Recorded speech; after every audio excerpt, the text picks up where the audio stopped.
മേലുകാവ് മറ്റും മാതൃവേദി യൂണിറ്റ് അംഗങ്ങൾ അവതരിപ്പിക്കുന്ന സ്നേഹാക്ഷരങ്ങൾ. ഈ അക്ഷരങ്ങൾ ഉള്ളിൻ്റെ ഉള്ളിൽ നിന്നും പൊങ്ങി വരുന്ന മനസ്തൊട്ടറിഞ്ഞ സ്നേഹത്തിൻ്റെ അക്ഷരങ്ങൾ. ഈ ചിത്രീകരണത്തിലൂടെ ഒരു നല്ല സാമൂഹിക സന്ദേശം നമുക്ക് ലഭ്യമാണ്. സ്നേഹത്തിൻ്റെ ഒരിക്കലും തകർക്കാൻ കഴിയാത്ത അക്ഷരങ്ങൾ. പേപ്പറിൽ എന്തൊക്കെ ന്യൂസുകളാണ്! രണ്ടു മക്കളെ കൊലപ്പെടുത്തിയ കേസിൽ പ്രതി ദുരൂഹ സാഹചര്യത്തിൽ മരിച്ചു. ഇതെന്തുവാ എൻ്റെ അമ്മോ! തിരുവനന്തപുരം വില്ലേജിൽ പുതുക്കുടി മലയിൽ മരുമകൾ സ്വന്തം അമ്മായിമ്മയെ വെട്ടി കൊലപ്പെടുത്തി. എൻ്റെ ദൈവമേ, ഇത് വല്ലാത്ത കാലം തന്നെ. മരുമക്കളെ പേടിച്ച് അമ്മായിമ്മമാർ ജീവിക്കണം. മേൽകാവ് മറ്റം സെന്റ് തോമസ് പള്ളി പണിതിട്ട് 99 വർഷം പൂർത്തിയായിരിക്കുന്നു. അടുത്ത വർഷം ശതാബ്ദി ആഘോഷിക്കുന്ന ആ ഇടവകയെ സാമ്പത്തികമായി ഒന്ന് സഹായിക്കണം. എൻ്റെ മക്കളിങ്ങ് വരട്ടെ. സെലീനെ, എടി സെലീനെ. എന്നെ വിളിച്ചത്? കൊച്ചമ്മയ്ക്ക് മനസ്സിലായില്ലേ എന്തിനാ വിളിച്ചതെന്ന്? എടി, രാവിലെ ഞാൻ പത്രം വായിക്കുമ്പോൾ ഒരു ചായ പതിവുള്ളതല്ലേ? നീ എവിടെ പോയി കിടക്കുമായിരുന്നു? ഞാൻ കരുതി അമ്മച്ചി പറമ്പിൽ പോയിരിക്കുകയാണെന്ന്. തേങ്ങ വീഴുന്ന ഒച്ചയും കേട്ടു. അതാ രാവിലെ എഴുന്നേറ്റ് പറമ്പിലുള്ള തേങ്ങാപ്പുറത്തിലല്ലടി എൻ്റെ ജോലി. അതിനല്ലേടി പൈസ കൊടുത്ത ഔസേപ്പിനെ നിർത്തിയിരിക്കുന്നത്. അതൊന്നുമല്ല അമ്മച്ചി. പിന്നെ എന്തുവാടി? തേങ്ങ എൻ്റെ മണ്ടയ്ക്ക് വീണ് ഞാൻ തീർന്നുവെന്ന് ഓർത്തോടി. അന്നമ്മച്ചേടത്തി, തുടക്കവും ഒടുക്കവും ഒക്കെ തീരുമാനിക്കുന്നത് നമ്മൾ തീരുമാനിച്ചതുപോലെ അല്ല ചേട്ടത്തി. തേങ്ങ വീണാണോ മാങ്ങ വീണാണോ വിമാനം പൊട്ടിത്തെറിച്ചാണോ എന്ന് ആർക്കറിയാം? അല്ലയോ സെലീന കുഞ്ഞെ? എടോ, തന്നെ ഇപ്പം എന്തിനാ ഇങ്ങോട്ട് എഴുന്നള്ളിച്ചത്? എന്നോട് സണ്ണിക്കുഞ്ഞ് പറഞ്ഞു 3000 രൂപ വാങ്ങിച്ചോണ്ട് ചെല്ലാൻ. ആഹാ, രാവിലെ കോഴി കൂകുന്നതിന് മുമ്പേ പൈസ പൈസ. അവനിന്ന് ഇറങ്ങിപ്പോകുന്ന കണ്ടപ്പോഴേ എനിക്ക് തോന്നി ഒരു എണ്ണക്കേടുണ്ടെന്ന്. അതെ അമ്മച്ചി, ഇച്ചായ എന്ന് കാലത്തെ തോട്ടത്തിൽ പോകുന്നതല്ലേ? എന്തെങ്കിലും ആവശ്യമായിരിക്കും. നിർത്തടി. ഇവിടുത്തെ തറവാട് കാര്യങ്ങളിൽ നീ ഇടപെടേണ്ട ആവശ്യമില്ല. ഇവിടെ എന്ത് ചെയ്യണം, എന്ത് തീരുമാനിക്കണമെന്ന് എനിക്കറിയാം. നിനക്ക് കയറിപ്പോകാം അകത്തേക്ക്. എടോ ഔസേപ്പേ, അവന് എന്തിനാണ് ഇപ്പോൾ 3000 രൂപ? ചേട്ടത്തി, നമ്മളിന്ന് കിഴക്കേ പാടത്തിൽ മരിച്ചിനെയല്ലേ നട്ടിയിരിക്കുന്നത്. അതിന് നാളിക വന്നു കഴിഞ്ഞാൽ അതിന് തടമെടുത്ത് വളമിടണമെന്ന് സണ്ണിക്കുഞ്ഞ് പറഞ്ഞു. 3000 രൂപ വാങ്ങിച്ചുകൊണ്ട് വരാനും പറഞ്ഞു. പഠിക്കാൻ വിട്ട കാലത്ത് പഠിക്കാതെ മാവേലെറിഞ്ഞു സിനിമ കണ്ട് നടന്നതിൻ്റെ ഗുണമാ ഈ കാണുന്നത്. ഇപ്പോൾ കൃഷിയെന്നും പണമെന്നും പറഞ്ഞ എനിക്ക് സ്വസ്ഥത തരാറുണ്ടോ? അവനോട് ചെന്ന് പറഞ്ഞേരെ, അവനുണ്ടാക്കുന്ന പൈസ കൊണ്ടല്ല ഈ തറവാട് കഴിയുന്നതെന്ന്. എൻ്റെ മക്കൾ വിദേശത്ത് കിടന്ന് കഷ്ടപ്പെട്ട് ഉണ്ടാക്കുന്ന കാശുകൊണ്ടാ ഈ തറവാട് കഴിയുന്നത്. അവനിവിടെ എനിക്ക് തന്നിട്ടുമില്ല ഒരു പൈസ. അവനൊന്നും എനിക്ക് കൊടുക്കുവാനുമില്ല. ഔസേപ്പിന് പോകാം. ഞാൻ പറയാനുള്ളത് ചേട്ടത്തിയോട് പറഞ്ഞു. സണ്ണിക്കുഞ്ഞിനോട് പറയേണ്ടത് കടമ എൻ്റേത്. ഞാൻ പോവുക ചേട്ടത്തി.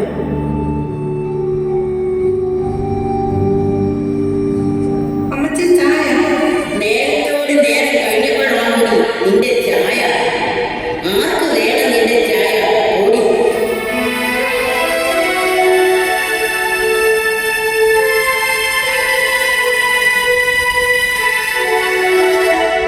ഈ ഔസേപ്പിയേട്ടനോട് ഒരു കാര്യം പറഞ്ഞ പൈസ വാങ്ങിച്ചോണ്ട് വരാമെന്നും പറഞ്ഞ് പോയതാ. ഞാൻ തോട്ടത്തിൽ നിന്നും. സെലീന, നീ എന്തിനീ കരഞ്ഞോണ്ടിരിക്കുന്നത്? ഞാൻ ഈ ജീവിതം മടുത്തു. ഇവിടെ ജീവിക്കാൻ എനിക്ക് പറ്റുന്നില്ല ചായ. പോട്ടെ സെലീന, എല്ലാറ്റിനും ഒരു നിയോഗമുണ്ട്. അല്ലെങ്കിൽ ഈ വീട്ടിൽ ഒന്ന് കയറി അന്ന് മുതൽ തുടങ്ങിയതല്ലേ നിന്റെ ഈ കഷ്ടപ്പാട്. സാരമില്ല ചായ, ഞാൻ സഹിച്ചോളൂ. എനിക്കൊന്നും ചെയ്യാൻ പറ്റുന്നില്ലല്ലോ മോളെ. എന്തുവാ ഇവിടെ ഒരു നാടകം? ഞാൻ ഒരു കാര്യം പറഞ്ഞേക്കാം. നിന്റെ നാടകം നിന്റെ ആട്ടമൊന്നും ഇവിടെ വേണ്ട കേട്ടോ.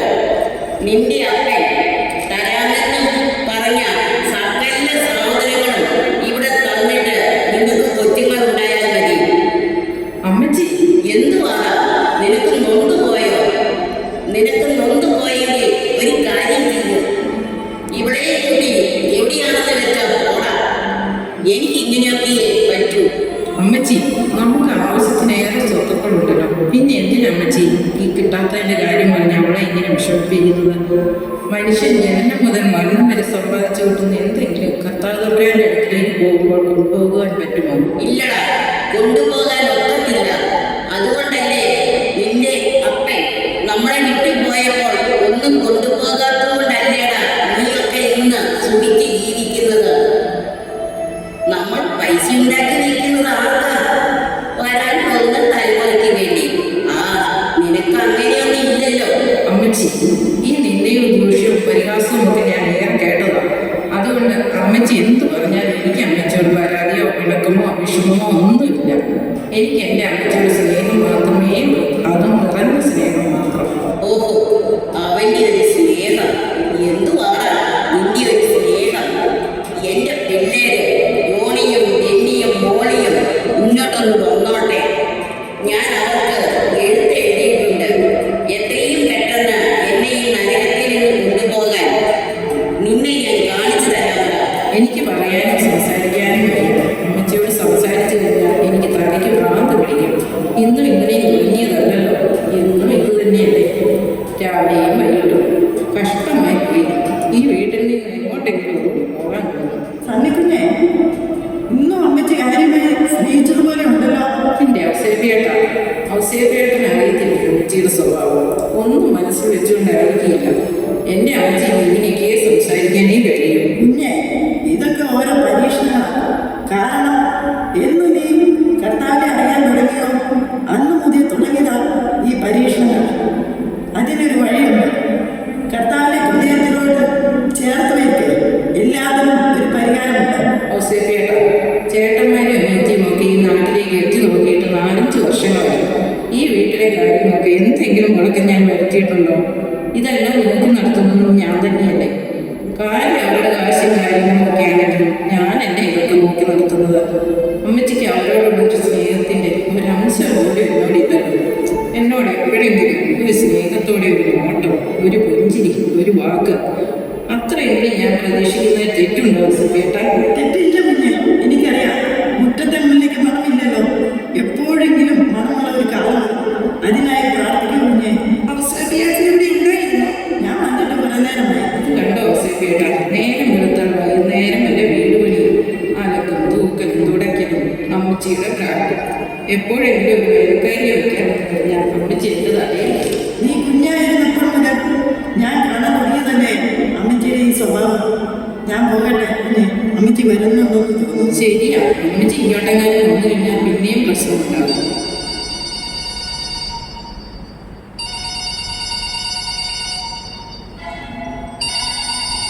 എന്തുവാണ് കോണിനടുത്ത് നിന്ന് കറങ്ങുന്നത്? ഈ തറവാട്ടിൽ വരുന്ന ഫോണൊന്നും എടുക്കരുതെന്ന് ഞാൻ പറഞ്ഞിട്ടില്ലേടി?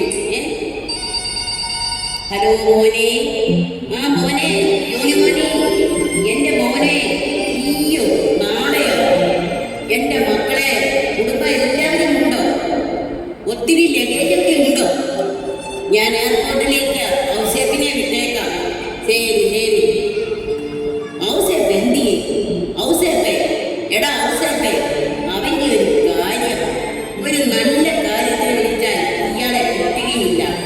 എടി, നീ വേഗം പോയി അടുക്കളയിലെ ജോലിയെല്ലാം ചെയ്യുക. പിള്ളേർക്ക് ഒന്നിനും കുറവുണ്ടാകരുത്. ചേട്ടൻ എന്നെ വിളിച്ചോ? വിളിച്ചു.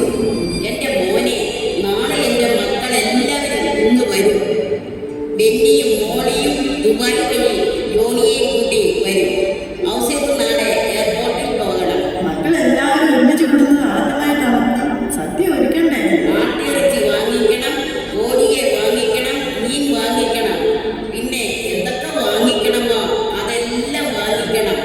ഒന്നിനും കുറവുണ്ടാകരുത് കേട്ടോ. എല്ലാവർക്കും എന്താ ഇത്ര വലിയ സന്തോഷം? ഈ അയൽക്കൂട്ടിൽ സന്തോഷം വരാൻ പോവുകയാണ്. ഏട്ടന്മാരും അനിയത്തിയും വിദേശത്തു നിന്ന് വരുന്നു. സത്യമാണോ ഔസേപ്പിയേട്ടാ? അതെ, എത്ര വർഷമായി അവരൊക്കെ കണ്ടിട്ട്. ചേട്ടന്മാരും ഏടത്തിമാരും അനിയത്തിയും കൊച്ചുമക്കളും കൂടുമ്പോൾ ഇവിടെ ഒരു ഉത്സവമായിരിക്കും അല്ലേ ഔസേപ്പിയേട്ടാ? ഉത്സവം തന്നെയല്ലേ? 4 വർഷം കൂടിയുള്ള വരവല്ലേ? അയൽമുറ്റത്തറവാട്ടിൽ എന്തൊരു സന്തോഷമായിരിക്കും. അതിനുള്ള ഒരുക്കങ്ങളെല്ലാം ചെയ്യാം.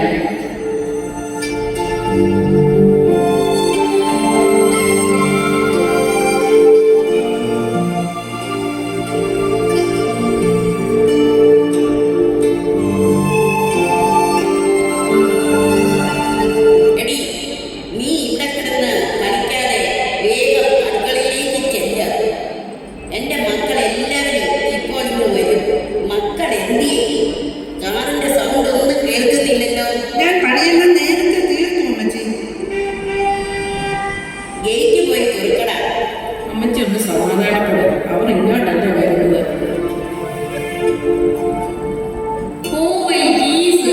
എന്റെ മോളെ, നീ അങ്ങ് ക്ഷീണിച്ചു പോയല്ലോ. എടി മോളി, ചേട്ടന്മാരൊക്കെ എവിടെ? അവർ കാറിൽ നിന്ന് ലഗേജ് എടുക്കുകയാണ്. ആ ഔസേപ്പിയേട്ടൻ ഇപ്പോൾ ഒരു ഉഴപ്പം തന്നെയാണ്. എന്തു പറ്റിയടി? കാറിൽ നിന്ന് ലഗേജ് എടുക്കാൻ പറഞ്ഞിട്ട് അവിടെ കിടന്ന് കറങ്ങുന്നു. എടി, പ്രായമുള്ള ഒരു മനുഷ്യനല്ലേ, നീ ഒന്ന് ക്ഷമിക്കടി.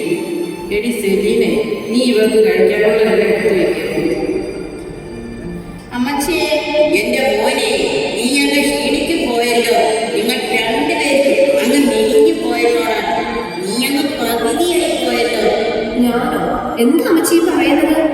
ഏടത്തിമാരെയും കൂട്ടി വരുമായിരുന്നു. സിസിക്കാണെങ്കിൽ ലീവില്ല, പിള്ളേർക്കാണെങ്കിൽ എക്സാം നടക്കണം. യോണിമോനെ, ആലീസും പിള്ളേരും എത്തിയേ. അവിടെ പിള്ളേർക്ക് എക്സാം നടക്കുമല്ലേ അമ്മച്ചി? എങ്ങനെയാ പറ്റി നിനക്ക്? എന്തൊരു കോലമാണ്. പണ്ടത്തെ പോലെ ഒരു മാറ്റവും ഇല്ലല്ലോ നിനക്ക്. ഇന്നെങ്കിലും നിനക്കൊരു നല്ല ഷർട്ട് ഇട്ട് കൂടാമായിരുന്നില്ലേ? എൻ്റെ ഏട്ടന്മാരെ, ഞാൻ പാടത്തും പറമ്പിലും പണിയെടുത്ത് ജീവിക്കുന്ന ആളാണ്. എനിക്ക് നിങ്ങളെപ്പോലെ പാൻ്റെ ഷർട്ട് ഇട്ട് നടക്കാൻ പറ്റുമോ? ഓ, അത് പിന്നെ നീ ഒരു കാര്യം ചെയ്യാം. ആ പെട്ടിയെടുത്ത് മുകളിൽ കൊണ്ടുപോയി വെക്ക്. സണ്ണി, നേരെ മുകളിലത്തെ നിലയിലേക്ക് കൊണ്ടുപോയിക്കോടാ. ഇന്നെന്താ അമ്മച്ചി കഴിക്കാനുള്ളത്? വല്ലാത്ത വിശപ്പ്. പുട്ടും കടലയും. ഇന്ന് പുട്ടും കടലയുമാണോ? കപ്പയും കാച്ചിലൊന്നും ഇല്ല അമ്മച്ചി. അത് ഞാൻ ശരിയാക്കി വെച്ചിട്ടുണ്ട്. എനിക്കറിയാം നിനക്കത് ഭയങ്കര ഇഷ്ടമാണെന്ന്.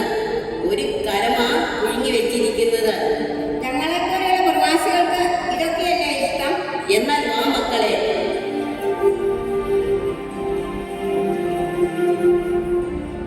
ചോ, എന്തൊക്കെ കാര്യങ്ങൾ ചെയ്യാനുണ്ട്.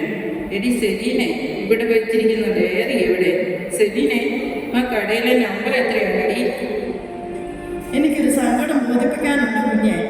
എന്താ ഔസേപ്പിയേട്ടാ? ഞാൻ ഈ തറവാട്ടിൽ കാലെത്തിയിട്ട് വർഷങ്ങളായി. ഈ കാലം വരെ എന്നെ ഈ വീട്ടിൽ നിന്ന് മാറ്റി നിർത്തിയിട്ടുണ്ടോ? കാലം പോയാൽ ഓക്കെ. കാലം മനുഷ്യനെ മാത്രമല്ല, പ്രകൃതിയെയും മറ്റ് ജീവജാലങ്ങളെയും എല്ലാം മാറ്റിമറിക്കും. ഓരോ കാലത്തിനും അതിൻ്റെതായ നിയോഗങ്ങളുണ്ട്. നമ്മുടെ കർത്താവ് തമ്പുരാൻ കൽപ്പിച്ചു കൊടുക്കുന്ന കർമ്മങ്ങളും. സണ്ണിക്കുഞ്ഞെ, പഠിപ്പും വിവരവും ഇല്ലാത്ത എനിക്ക് ഈ ഭാഷയൊന്നും മനസ്സിലാകുന്നില്ല. ഞാൻ പറയുന്നത് നമ്മുടെ മോളിക്കുഞ്ഞിൻ്റെ കാര്യമാണ്. മോടിയോ? അവൾ ഇങ്ങനെ പോത്തുപോലെ വളർന്നാലും കല്യാണം കഴിച്ച് 2 കുട്ടികളുണ്ടായാൽ അവളുടെ കുട്ടികൾ ഇപ്പോഴും മാറിയിട്ടില്ല. അതൊന്നുമല്ല സണ്ണിക്കുഞ്ഞെ ഞാൻ ഉദ്ദേശിക്കുന്നത്. അവൾ പെട്ടിയുമായി വന്നിറങ്ങുമ്പോൾ അവൾ എന്നോട് പറയുക, എടോ ഔസേപ്പേ, ഈ പെട്ടിയൊക്കെ എടുത്ത് മുകളിൽ കൊണ്ട് വെക്കടോ എന്ന്. എൻ്റെ ഔസേപ്പിയേട്ടാ, അത് ഞാൻ പറഞ്ഞില്ലേ, അവളുടെ കുട്ടികൾ ഇതുവരെ മാറിയിട്ടില്ല. കുഞ്ഞെ, ഞാൻ പറഞ്ഞത് അതല്ല. പണ്ട് കുഞ്ഞ് ഓർക്കുന്നുണ്ടോ? വർഷങ്ങൾക്ക് മുമ്പ് കാലത്ത് പറന്നുപോയ അപ്പൂപ്പൻ താടി കിഴക്കേ മൂവാണ്ട മാവിൻ്റെ മുകളിൽ ഇരുന്നതും അതെടുക്കാൻ വേണ്ടി മാവിൽ കയറിയതും ഞാൻ താഴെ വീണതും നടുവൊടിഞ്ഞ് കിടപ്പിൽ 6 മാസം കിടന്ന് കുഞ്ഞിന് ഓർമ്മയുണ്ടോ? അതിനേക്കാളും ഞാൻ വേദനിച്ചു കുഞ്ഞെ അവൾ ഇത് പറഞ്ഞപ്പോൾ.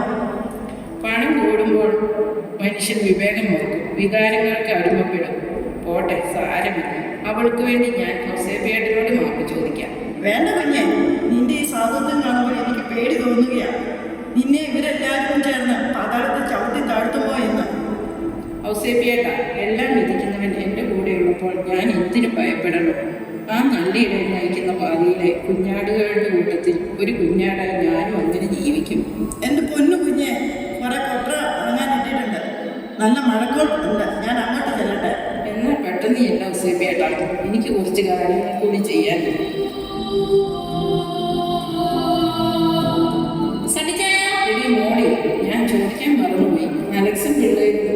എന്തേ വരാത്തത്? അങ്ങനെയുള്ള കാര്യമൊന്നും പറയാതിരിക്കുന്നത് ഭേദം. മാസത്തിലൊരു 3 തവണയെങ്കിലും ജോലിക്ക് പോകും. ഓരോരുത്തരും അടങ്ങിയിരിക്കില്ല. ശോ, എടി മോളെ, അളിയൻ അവിടെ നല്ല ജോലിയാണെന്നും 5 ശമ്പളം ഉണ്ടെന്നും നല്ല സെറ്റപ്പിലാണെന്നും ആണല്ലോ പറഞ്ഞത്. ഏട്ടന്മാരിതൊന്നും തിരക്കാതെയാണോ എന്റെ കല്യാണം നടത്തിയത്? ഇതൊക്കെ പറഞ്ഞാൽ കെട്ടിച്ചത്. പക്ഷെ ആദ്യമൊന്നും വലിയ കുഴപ്പമില്ലായിരുന്നു. എനിക്ക് മിനിസ്റ്റർ ജോലി കിട്ടിന്റെ പിറ്റേ ദിവസം മുതൽ വീട്ടിലിരിക്കാൻ തന്നെ. പിന്നെ സെർവന്റിന് കൊടുക്കണം വന്നേരെ.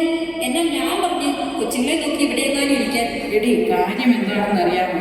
എല്ലാവർക്കും കഴിയാനുള്ള കാശ് നീ ഉണ്ടാക്കുന്നുണ്ടെന്ന് പുള്ളിക്കറിയാം. പിന്നെ പുള്ളി എന്തിനാ ജോലിക്ക് പോകുന്നത്? അതാ ഇപ്പം പിള്ളേരെ നോക്കി വീട്ടിലിരിപ്പാണ്.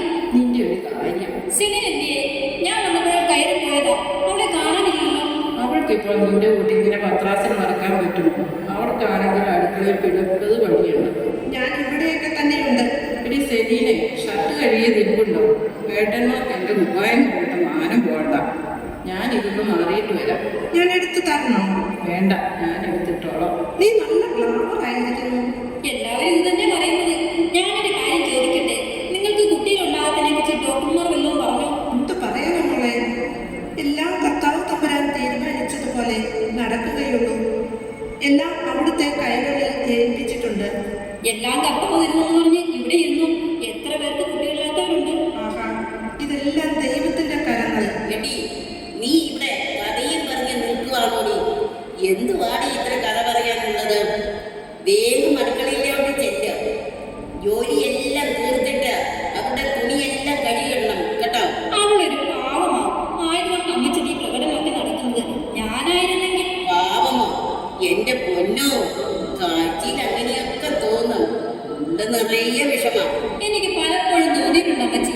പക്ഷെ ഒരു കാര്യം, എന്ത് പറഞ്ഞാലും വെട്ടിയക്ഷരം തിരിച്ചു പറയില്ല. അതാ അത്ഭുതം. എങ്ങനെ പറയും? അവളുടെ അപ്പൻ എന്തൊക്കെ തരാമെന്ന് പറഞ്ഞിട്ടാ ഈ അയലമൂട്ടി തറവാട്ടിലേക്ക് അവളെ കെട്ടിച്ചു വിട്ടത്. അവസാനം അവളുടെ അപ്പൻ ഒരു കണ്ട കരച്ചിൽ സണ്ണിയുടെ നേരെ. അവൻ അതിൽ വീണു. പക്ഷെ എന്തായാലും ഒരു കാര്യമുണ്ട് അമ്മച്ചി, അലക്സിന്റെ അമ്മച്ചി ഇന്നേ വരെ എന്റെ മുഖത്ത് നോക്കി ചെയ്തൊരു വാക്ക് പറഞ്ഞിട്ടില്ല. എങ്ങനെ പറയും? അയലമൂട്ടി തറവാട്ടിലെ ഏക പെൺതരിയാ നീ. നിന്നെ ഇവിടുന്ന് അവിടേക്ക് കെട്ടിച്ചു വിട്ടത് എങ്ങനെയാണെന്ന് ഈ ദേശക്കാർക്ക് മുഴുവൻ അറിയാം. അതുപോലെ ആണോടി ഇവള്? എന്താ അമ്മയും മോളും കൂടെ ഒരു കുശുശുപ്പ്? പല പരദൂഷണമാണോ ഓടി? എനിക്ക് എന്റെ അമ്മച്ചിക്ക് കൂടി വർത്തമാനം പറയാൻ പറ്റത്തില്ലേ? ശരിടാ, എന്താ അമ്മച്ചി, അവള് പിണങ്ങി പോയതാണോ? ഏയ് അല്ല, അവള് അടുക്കളയിലേക്ക് പോയതാ. നീ എങ്ങോട്ടാ? പക്ഷെ പുറത്തിരിക്കാമെന്ന് കരുതി. ജോണി എന്തിയെ? ഞാനിവിടെ ഉണ്ട് അമ്മച്ചി. ഒന്ന് കുളിക്കുമായിരുന്നു. എന്നാ ചൂടാ! എത്ര പ്രാവശ്യം വിളിച്ചാലും ആ ചൂട് മാറത്തില്ല. എന്ത് പറ്റി അമ്മച്ചി? എന്നാ കോലമാ? ആ പഴയ ആരോഗ്യ ഉഷാമൊക്കെ എവിടെ പോയി? പ്രായമേറി വരികയല്ലേ മക്കളെ. അത് കൂടാതെ വർക്കം പറ്റിയപ്പോൾ നിങ്ങളെല്ലാവരും അങ്ങ് പോയില്ലേ? പിന്നെ ഞാൻ ഈ നരകത്തിൽ കിടന്ന് അനുഭവിക്കുന്നത് എനിക്കല്ലേ അറിയൂ.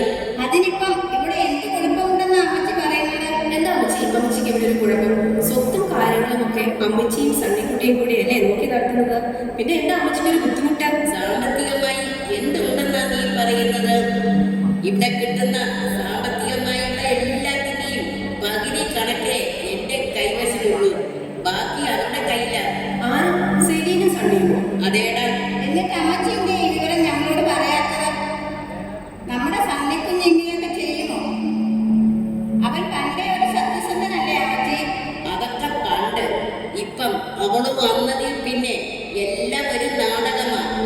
കിട്ടുന്നതിൽ പകുതി അങ്ങോട്ട് കടത്തുന്നുണ്ടോ എന്ന് എനിക്കൊരു ചിന്തയുണ്ട്. അത് ശരി, ഇത്രയും നാളും പാവത്ത് കളിച്ച് അവനും അവളും കൂടി നമ്മളെ പറ്റിക്കുകയായിരുന്നു അല്ലേ അമ്മച്ചി? അതുകൊണ്ടല്ലേ ഞാൻ പറഞ്ഞത് എത്രയും പെട്ടെന്ന് ഇങ്ങോട്ട് വന്ന് എന്നെ നിങ്ങളുടെ കൂടെ കൊണ്ടുപോകാൻ.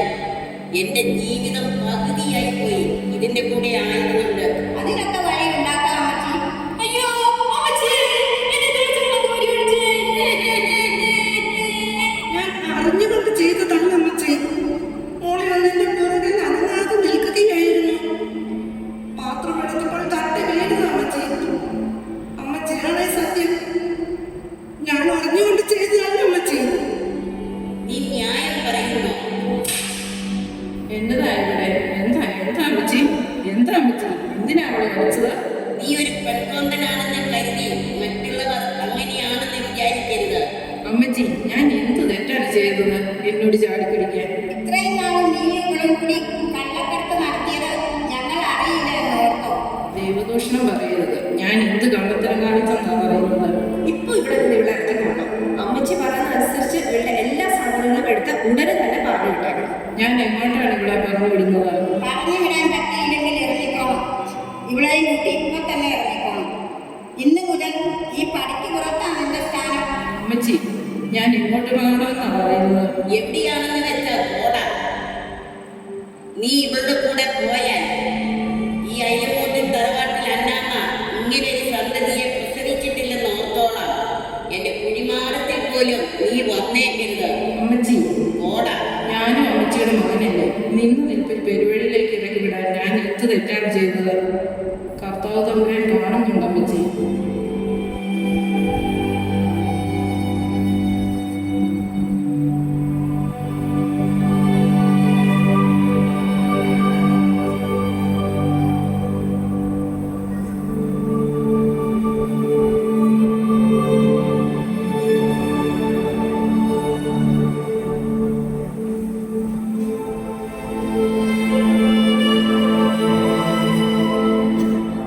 എന്തൊരു പരവേശം! എടി മോളിയെ, കുടിക്കാൻ തണുത്ത വെള്ളം എടുത്ത് വക്കീലിനും കൂടി എടുത്തു. എന്തോ ഒരു ചൂടാ.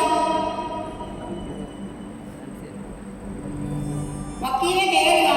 എന്താ വക്കീലെ, പോയ കാര്യങ്ങൾ നടക്കുമോ? ഈ വക്കീൽ ഒരു കാര്യം ഏറ്റെടുത്താൽ അത് നടക്കാതിരിക്കുകയില്ല. അത് നടപ്പിലാക്കിയിട്ടേ പോകും. ഇരിക്കു വക്കീലെ. എല്ലാ പ്രമാണങ്ങളും പ്രത്യേകം പ്രത്യേകം എഴുതിയിട്ടുണ്ടോ ജോണി? അമ്മച്ചി, സണ്ണിക്കുട്ടിക്കുള്ളത് അമ്മച്ചിയുടെ കാലശേഷവും ബാക്കിയുള്ളത് പൂർണ്ണ സ്വാതന്ത്ര്യത്തോടെയുമാണ് എഴുതിയിരിക്കുന്നത്. ആ പ്രമാണം ഒന്ന് വായിച്ചേ വക്കീലെ. ആ കണ്ണട വെച്ചൊന്ന് നോക്കി വായിച്ച വക്കീലെ. എല്ലാം നന്നായി ശരിയാക്കിയാണല്ലോ എഴുതിയിരിക്കുന്നത്, അല്ലേ വക്കീലെ?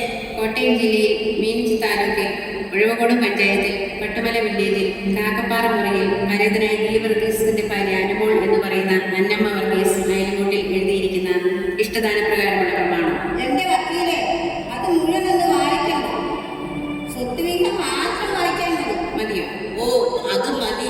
സർവേ നമ്പർ 215/74 4 ഏക്കർ റബ്ബർ ആദായമായി കിടക്കുന്ന സ്ഥലവും സർവേ നമ്പർ 116/74 75 സെന്റ് കൃഷി ചെയ്യുന്ന പാടവും മൂത്ത മകൻ ജോളിക്കുട്ടി വർഗീസിനും.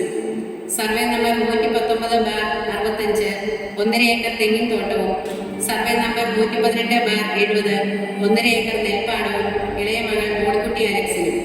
സർവേ നമ്പർ 821/78 1 ഏക്കർ 50 സെന്റ് വീടോട് കൂടിയ സ്ഥലവും സർവേ നമ്പർ 135/84 1.5 ഏക്കർ കൃഷിയോട് കൂടിയ നെൽപ്പാടവും രണ്ടാമത്തെ മകൻ ബെന്നി വർഗീസിനും സർവ്വസ്വാതന്ത്ര്യത്തോടുകൂടി ഇന്നു മുതൽ കൈവശം വെച്ച് അനുഭവിക്കാൻ ഇഷ്ടദാനം നൽകിയിരിക്കുന്നു. കൊള്ളാം കൊള്ളാം. അല്ല ചേട്ടത്തി, സണ്ണിക്കുഞ്ഞിനൊന്നും ഇല്ലയോ? പുകഞ്ഞ പുള്ളി പുറത്ത് എന്നാണല്ലോ പ്രമാണം. പിന്നെ ഇവിടെ നിർബന്ധം കൊണ്ട് അവനും കൊടുത്തിട്ടുണ്ട് ഒരു ഗീതം. വക്കീലെ, ആ പ്രമാണം കൂടി ഒന്ന് വായിച്ചു കേൾപ്പിച്ചേ. ഇല്ലെങ്കിൽ ഈ മാത്ര ചങ്ക് പൊട്ടിച്ചാവും. സ്വത്ത് വിവരം മാത്രം വായിച്ചാൽ മതിയോ? ഓ മതി. സർവേ നമ്പർ 303/82 നെൽകൃഷിക്ക് അനുയോജ്യമായ ജലസേചന സൗകര്യങ്ങളോടുകൂടിയ 75 സെന്റ് നിലം മൂന്നാമത്തെ മകൻ സണ്ണിക്കുട്ടി വർഗീസിന് മാതാവ് അന്നാമ്മ വർഗീസിന്റെ കാലശേഷം സകല സ്വാതന്ത്ര്യത്തോടുകൂടി കൈവശം വെച്ച് അനുഭവിക്കുവാൻ. നിർത്ത് വയ്ക്കില്ലേ, നിർത്ത്. ആളപ്പം ചേർന്നു. അതിനൊപ്പം വെള്ളവും മൂടിക്കിടക്കുന്ന ആ കോഴ നിലം സണ്ണിക്കുഞ്ഞിന് എന്തിനാ? അവിടെ എന്നാ കൃഷി ചെയ്തിട്ടാണ്? അന്നമ്മ ചേട്ടത്തി, ഇത് ദൈവദോഷമായി പോയി. കർത്താവ് തമ്പുരാൻ പോലും ഓർക്കുകയില്ല. അവന് നിങ്ങളുടെ മകനാണെന്ന കാര്യം മറക്കരുത് ചേട്ടത്തി. ഇവിടെ ഓർച്ചേപ്പേ, താൻ ഇവിടുത്തെ തറവാട്ടുകാരനല്ല. ഇതിനിടയ്ക്ക് കാര്യം അഭിപ്രായം പറയാം. താൻ ഇവിടുത്തെ വേലക്കാരനാണ്. ആ കാര്യം താൻ മറക്കരുത്. ഒന്നും മറന്നിട്ടില്ല കുഞ്ഞെ, ഒന്നും മറന്നിട്ടില്ല. മനുഷ്യത്വത്തിന്റെ ഒരു തരി എൻ്റെ ഉള്ളിൽ അവിശേഷിച്ചതുകൊണ്ടാണ് ഞാൻ ഇപ്പോഴും ഇവിടെ നിൽക്കുന്നത്. ഇവിടുത്തെ ഒപ്പം ചോർന്ന് നിന്നാണ് ഞാൻ വളർന്നത്. പക്ഷേ ദൈവനിന്ദ കണ്ടപ്പോൾ, ദൈവനിധി ഇല്ലെന്ന് കണ്ടപ്പോൾ സഹിച്ചില്ല കുഞ്ഞ്, സഹിച്ചില്ല. താനിപ്പോ അതൊന്നും പറയണ്ട. ഇവിടെ താൻ എന്തിനാണ് ഇവിടെ കുറ്റിയടിച്ച് നിൽക്കുന്നത്? തനിക്ക് പണിയൊന്നുമില്ലേ പാടത്തോ? 4 നേരം തിന്നാൻ തരുന്നതല്ലേ? അല്ലെങ്കിലും കൊണ്ടുവരുന്നവരുടെ പൂച്ചയ്ക്ക് എന്താ കാര്യം? എടി മോളെ, നീ കപ്പ കാണിച്ച് ഉരിക്ക് വിലയില്ലാത്തവരുടെ ഉടയാളിന് എന്ത് വിലയാണുള്ളത് ചേട്ടത്തി? ഇവിടെ ഞാൻ തിന്നും കുടിച്ച് ജീവിച്ചു. നിങ്ങളെ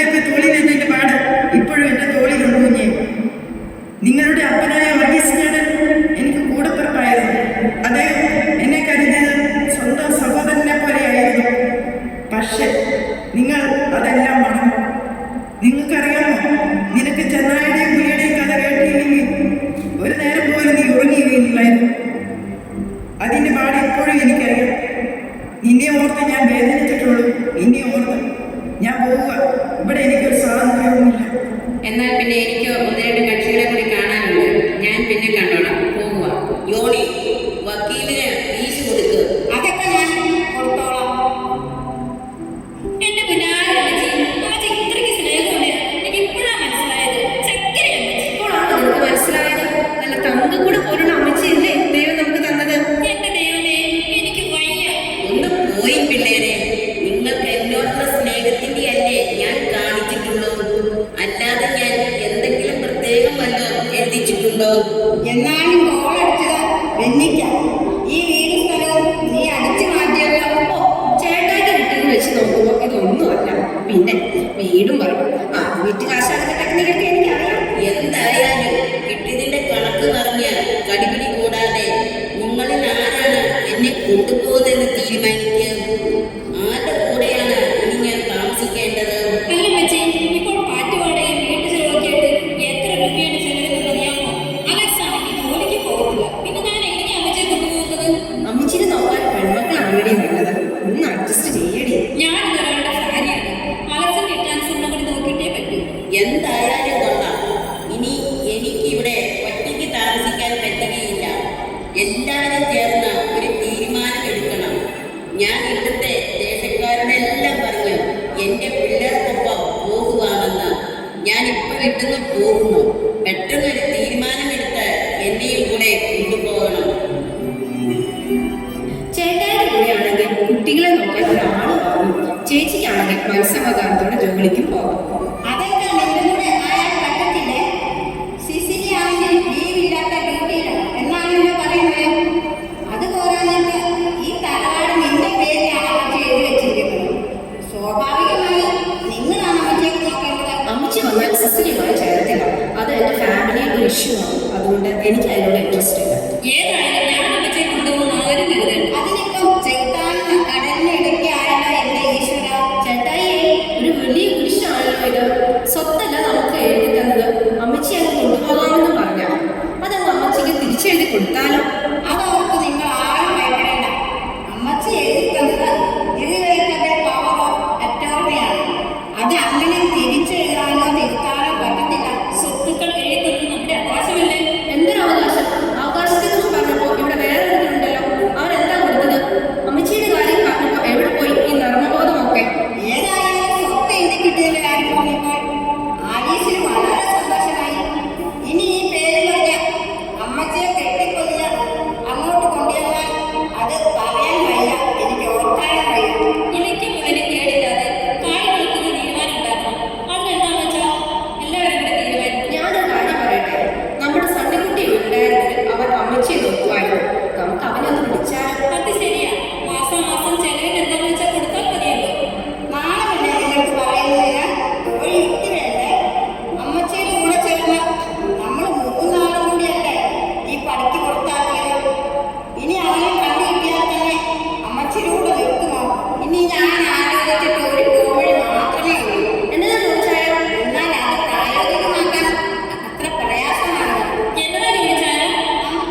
പറയുന്നത്. കുറച്ച് സമയം എടുക്കും അമ്മച്ചി. അതുവരെ താമസിക്കാനുള്ള ഒരു സ്ഥലം ശരിയാക്കുക. വിസയുടെ കാര്യം ഓക്കെ ആകുന്നതുവരെ അമ്മച്ചിയെ ഞങ്ങൾ സുരക്ഷിതമായ ഒരു സ്ഥലത്ത് കൊണ്ടുചെന്നു. അമ്മച്ചി ഒന്നുകൊണ്ട് പേടിക്കണ്ട. അവിടെയാണെങ്കിൽ അമ്മച്ചിയുടെ പ്രായമുള്ള ഒത്തിരി ആളുകളുണ്ട്. അമ്മച്ചിക്ക് നല്ല സന്തോഷമാകും അവിടെ താമസിക്കാനായിട്ട്. എടി, പറയുന്നത് എനിക്ക് മനസ്സിലാവുന്ന ഭാഷയിൽ പറയടി. നിങ്ങൾ എവിടെയാ എന്നെ കൊണ്ടാക്കാൻ പോകുന്നത്? അമ്മച്ചിയെ ഞങ്ങൾ ഓൾഡ് ഏജ് ഹോമിൽ ആക്കാൻ തീരുമാനിച്ചു. എന്താ പറഞ്ഞത്? വൃദ്ധസദനത്തിലോ? എന്റെ അമ്മോ, മാറടി. ഒരുത്തൻ പോലും എന്നെ തൊട്ടുപോകരുത്. എന്റെ ദൈവമേ, സണ്ണി കുഞ്ഞിനോട് ഞാൻ ചെയ്തത് കടുങ്കൈയായിപ്പോയി. അവൻ ഉണ്ടായിരുന്നെങ്കിൽ എന്നെ പൊന്നുപോലെ നോക്കുമായിരുന്നു. എന്റെ യേശുവേ, ഇത് കേൾക്കാൻ പോലുമുള്ള ത്രാണി എനിക്കില്ലെന്നായി പോയല്ലോ. എന്റെ സണ്ണി കുഞ്ഞിനോടും സെലീനായോടും ഞാൻ ചെയ്ത തെറ്റിന്റെ ഫലം അവനെവിടെ ഉണ്ടായിരുന്നെങ്കിൽ ഒരിക്കലും എനിക്ക് ഗതി വരില്ലായിരുന്നു. ഇനി ഇവന്മാരും ഒന്നും എന്നെ ഒരിടത്തും കൊണ്ടുപോകേണ്ട. എന്ത് ചെയ്യണമെന്ന് എനിക്കറിയാം. ഇന്ന് തന്നെ ഞാൻ ഇവന്റെ വീട്ടിൽ നിന്നും ഇറങ്ങുക. എന്റെ അപ്പച്ചൻ പടുത്തുയർത്തിയ ഒരു വൃത്ത മന്ദിരമുണ്ട്. അതിന്റെ പേര് തണൽ എന്നാണെന്ന് തോന്നുന്നു.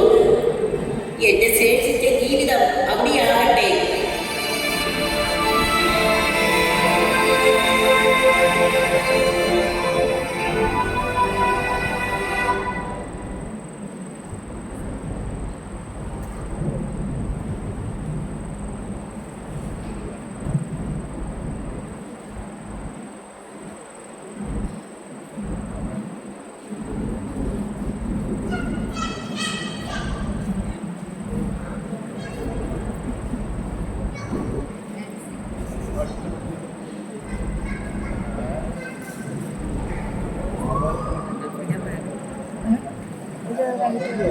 അല്ല ഞാൻ സാക്ഷിയാണ് കണ്ടപ്പോൾ തീരാറായി.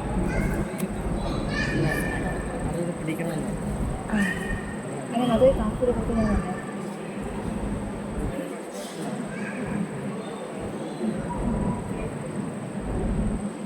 തീർന്നു. ഇനി 10 മിനിറ്റ് ഇല്ല. ഇനി കണലിൽ വരുന്നു. അവർ സംസാരിക്കുന്ന അവർ പറ്റും അന്വേഷിച്ചു വരും. അത്രയും കൂടി വേണം. ഈ ഫോൺ നോക്കുമ്പോൾ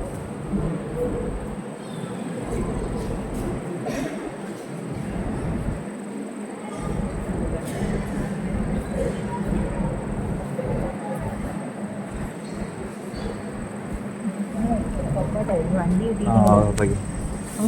എടുത്തു.